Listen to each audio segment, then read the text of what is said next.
Go into any fire station in the afternoon and you'll find usually a couple of channels on the TV. Sportsman's channel, fishing, things like that. And the two other channels you might find most common are the court channel or any channel that has an episode of Law and Order on it. And it seems that firefighters are very much interested in the legal system. So understanding and having watched those episodes over and over again, you kind of know how the criminal proceedings work. Criminal proceedings are fairly simple. In other words, somebody commits an act. If that act is determined to be unlawful, then it results in some kind of charge. All right? Then that charge ends up resulting in an arrest. The individual is taken into custody.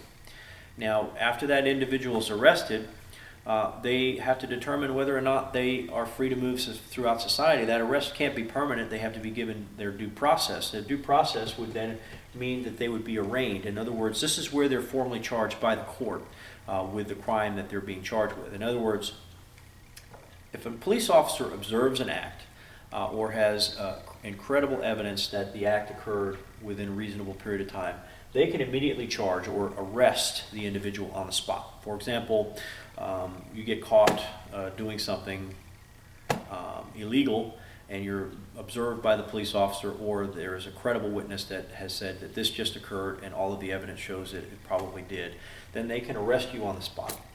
However, if you commit a crime and it's questionable as to whether you were involved and there's evidence that says that you possibly could have been involved, but there's nothing clear-cut and you don't have that quote-unquote smoking gun, it wasn't immediately witnessed by the police officer, then they can go and they can apply for a warrant.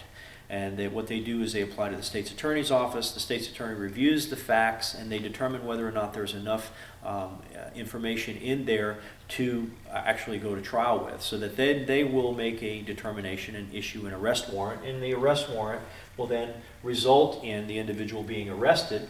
And then shortly after they're arrested, within a reasonable period of time, they have to be given an opportunity to appear before court and determine whether or not they can be set free while they're awaiting trial, or whether they have to be maintained in custody. And that based on a number of factors. Number one, their ability to be back in court. In other words, are they a flight risk? Is there a chance that they're going to leave the country? Is there a chance that they're going to avoid prosecution? That's going to play a main factor into it. It should not have anything to do, and it's not supposed to have anything to do with the severity of the crime. However, the more severe the crime, the higher amount could be placed into the individual paying for that bail to be able to go free. And then in some cases, the individual may just not be safe to be allowed in society, and that may be an argument that the prosecutor would have at that time to say the individual is a risk to society, must be remanded to custody until a trial. Okay, so the individual's been arrested, they've been arraigned. At that arraignment, they will enter a plea, whether it's not guilty or guilty. If it's guilty, then everything is done and they generally will be adjudicated. From that point, there's no trial. But if they plead not guilty, it's going to go into a trial. And then first of all, what you have in the trial process is either proceeding or at the same time or maybe after what's called discovery. Discovery is a process where the prosecution presents all of the evidence that they have against the defendant. And this is all of the information that they've gathered, testimony, physical evidence, anything that they are going to present in that trial. Then the defendant has an opportunity to refute that evidence or put that information out. And also at that discovery process is a time for the defense attorney to provide any information, such as maybe an alibi or physical evidence to prove that the individual did not do the crime that he's being charged with or she is being charged with. That would be the opportunity for the defense attorney to get that information to the prosecution. And at that point, if everything is set to move forward, then at that point they may produce some pre-trial motions. For example, motions to suppress certain evidence for whatever reason. It might be hearsay. In other words, it's not direct testimony from the individual that observed it. It's a statement made by somebody who heard somebody say something. Or the evidence might be tainted, or it might not be an actual portrayal of what's going on. So the pretrial motions will occur before the trial actually begins, and they're essentially motions either to dismiss the charges because information in the discovery may have been refuted by the defense, or it may be a motion to exclude certain evidence. It might be a motion by the defense to allow certain evidence to be brought into testimony, and which has to be decided by the judge whether or not that evidence is admissible, or whether it's something that directly speaks to the case.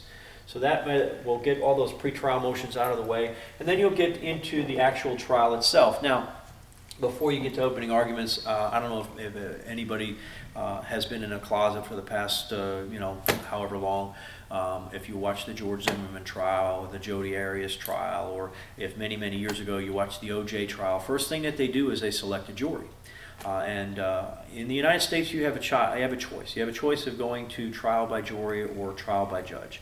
Trial by jury means that 6 or 12 or how many ever jurors is determined to decide your case will basically hear the evidence, and then they make a decision as to whether or not you're guilty or not guilty based on the evidence given to them and the actual definition of the law that they're charging you with.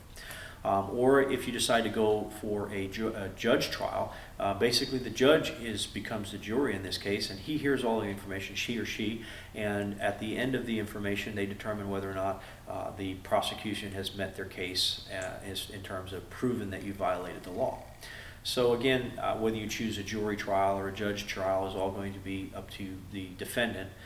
They may have the ability to do that. And different states have different rules as far as how many people can sit the jury and what type of cases warrant larger juries, and all of that is basically as part of the court procedure, and that's addressed by the legislature and the executive staff, the executive branch, and the judicial branch sets up and applies those rules. We get into the trial opening arguments. This is where the prosecution will state what they are charging you with and the evidence that they're going to present, and kind of introduce or paint a picture about what the case is going to be about.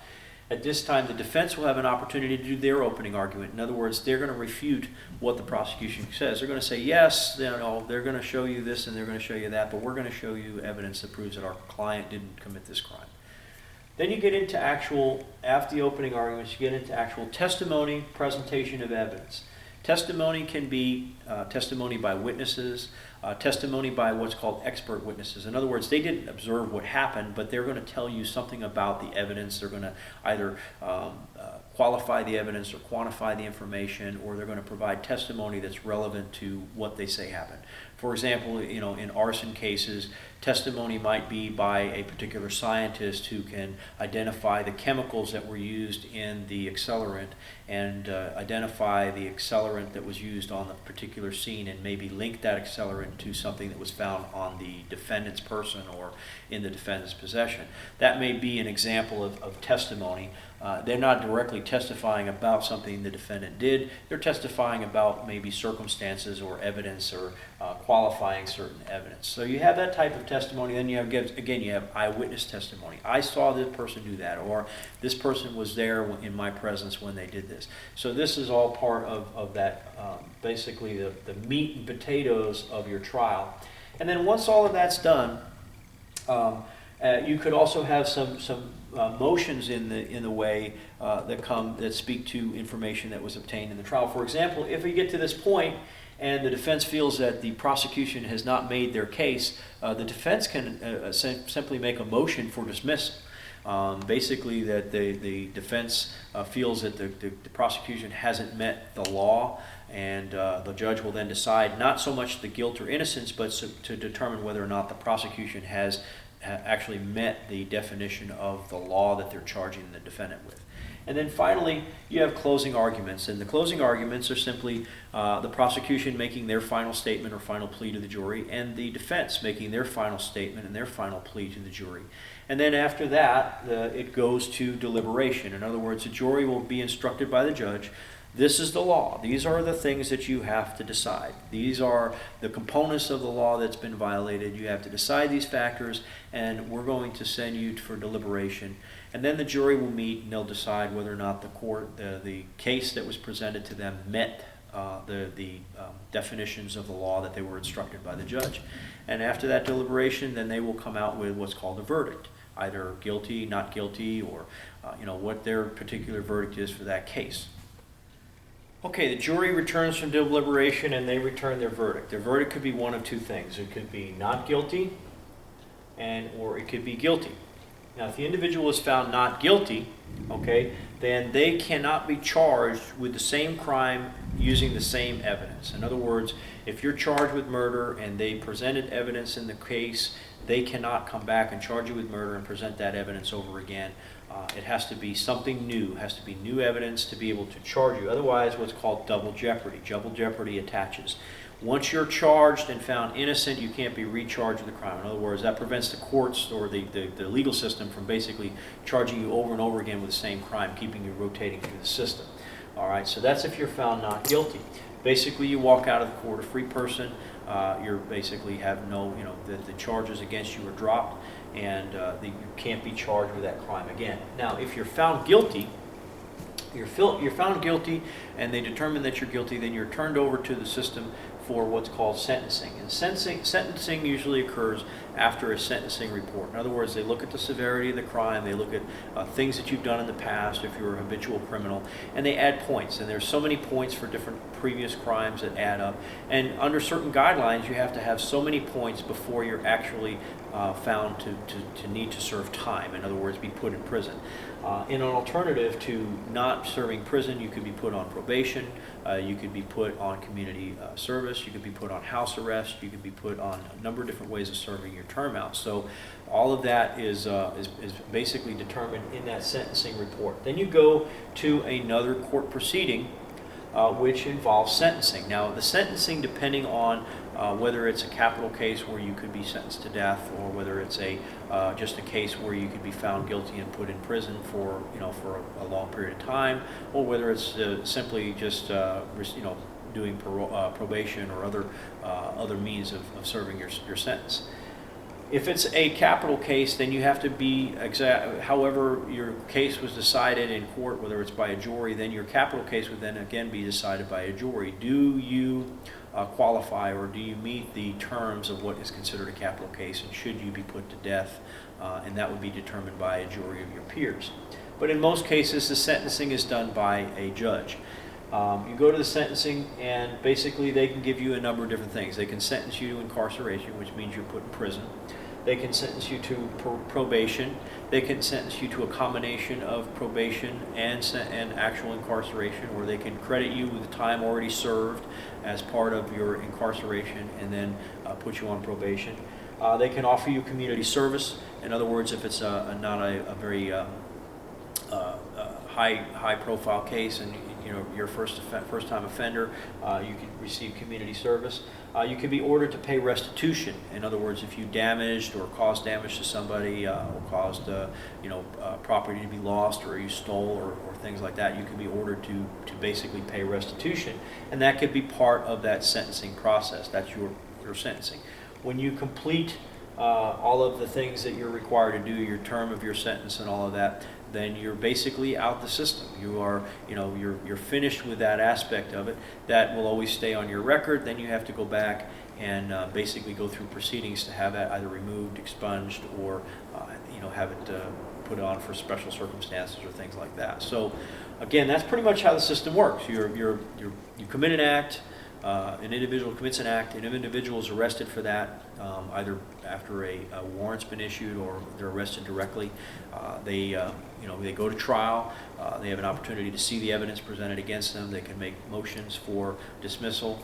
They go to the trial. They actually get a chance to present their case. This prosecution presents their case, and then they're determined guilt or innocence. And then whether they're guilty or not guilty, they go through the system. And when it's all said and done, they've basically exited the criminal justice system, and they're basically free to go move about in society with certain limitations based on what crime they committed and how it affected their rights from that point on. Now, in a civil proceeding, it works some ways in a similar fashion, but there's some major differences in a civil proceeding. For example, in a civil proceeding, the first thing that happens is you have a complaint. Somebody is wronged, okay?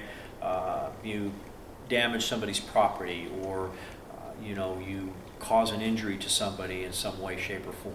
So the complaint is then filed. There's a filing. Now, once that complaint is filed, the court then tells the person who files a complaint, you need to send messaging, you need to summon the individual who's being charged for this court appearance. Okay? So basically, you'll have a service. The individual who files the complaint will either pay the court to do it, or will pay somebody to do it themselves, and that person will be a process server, and they'll go serve the individual that's being charged with the papers saying that you're being charged in a civil case. This is what you're accused of doing, and then they will basically make a response to that. Now, the response may be in person, or it may also be a written response, in which time they make their filing, and it could be in the form of a motion, and it could be a motion to dismiss, saying that we did not do this. Here's my proof that I didn't do this, and then it will be decided by the judge whether or not the case would move forward.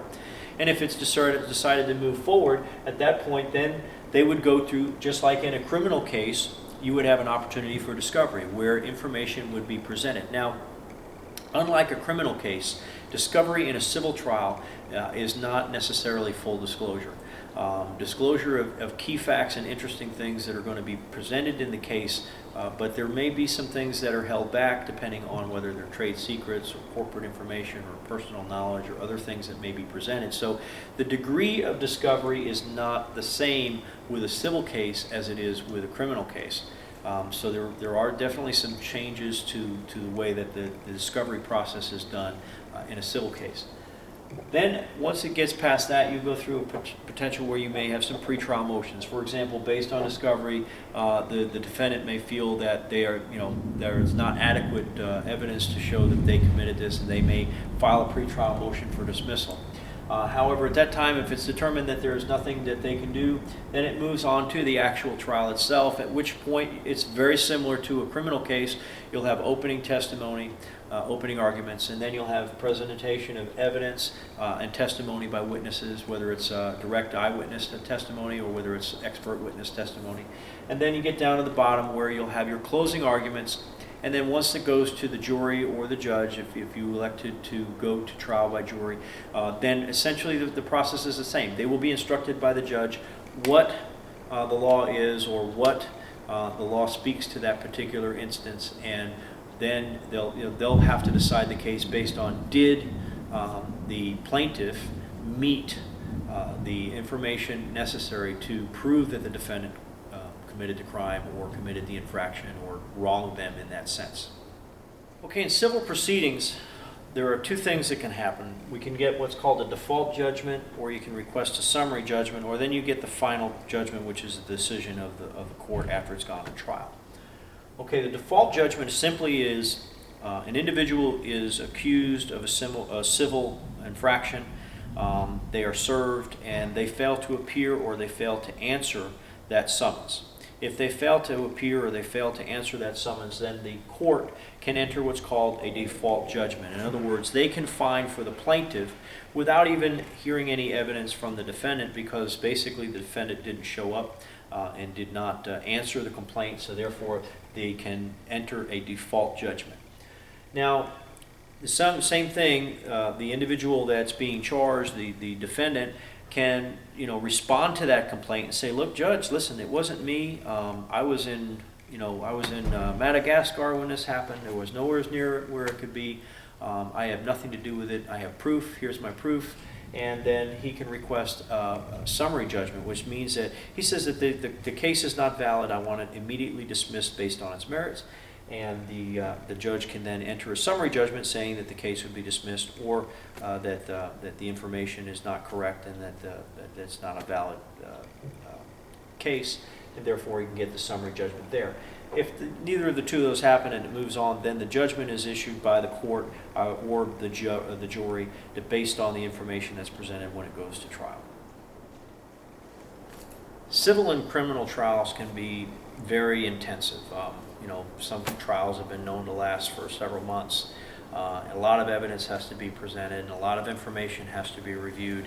And sometimes, to simplify things, the prosecution or the individuals involved in the lawsuit will ask for what's called requests for admissions. In other words, we want to basically establish certain things as fact, and they may not necessarily be clear-cut. So you're asking both sides to sit down and agree that this is what we both agree upon. These are the things that we agree happened, and everything else is what we're going to question, and that'll be what we'll bring up in the case. So those requests for admissions are part of motions that can be filed by both the plaintiff or the defendant, or prosecution or defense, depending if it's criminal or civil. And those essentially establish that this is given. This is we concede that this occurred. We concede that this happened. So we're not going to argue that point. We're not going to use the term alleged. We're going to concede that it occurred. It's how it occurred or why it occurred may be the key point of what we're arguing. So all of those things happen, and that kind of reduces the length of the trial and the necessity to provide evidence to show that this occurred. Another thing that may be used at civil proceedings, and a lot of times in very informal civil proceedings, you'll find that this type of testimony will be accepted. It's called deposition testimony. In other words, instead of having to bring someone into the courtroom and testify under oath at that particular location, at that particular time, what they can do is they can take depositions from people. In other words, they can make a statement in the form of an affidavit, a statement to a sworn officer of the court, stating as to what their relevance to the case is, information that they may need to provide, and that would be in terms serve as their testimony in open court. And in a lot of low-level civil proceedings, you may find that this may be what they use to save time, number one, and to avoid a lengthy trial. Depositions can be used to sort out the evidence in advance and determine whether or not testimony is warranted. And then if during the case it's determined that further elaboration or more information is needed, then based on that deposition, that individual can be called back to court to testify. Instead of having everybody at the court to testify, just those depositions would be read and entered into evidence. Finally, in the first chapter, I gave you a PowerPoint with a number of links, and there's links in there that talk about the different types of evidence, whether it's real evidence, whether it's demonstrative evidence, with circumstantial evidence, the different definitions of evidence. Also talks about the different levels of proof. For example, in a criminal proceeding, we all hear beyond the shadow of a doubt or beyond a reasonable doubt. That's the burden of proof in a criminal proceeding. Whereas in civil proceedings, by fair preponderance of the evidence or overwhelming circumstances to show that the individual committed this or did this act. Those are the differences between the civil and the criminal trial levels or burdens of proof. All of that, you'll find some interesting information in that PowerPoint and links to those.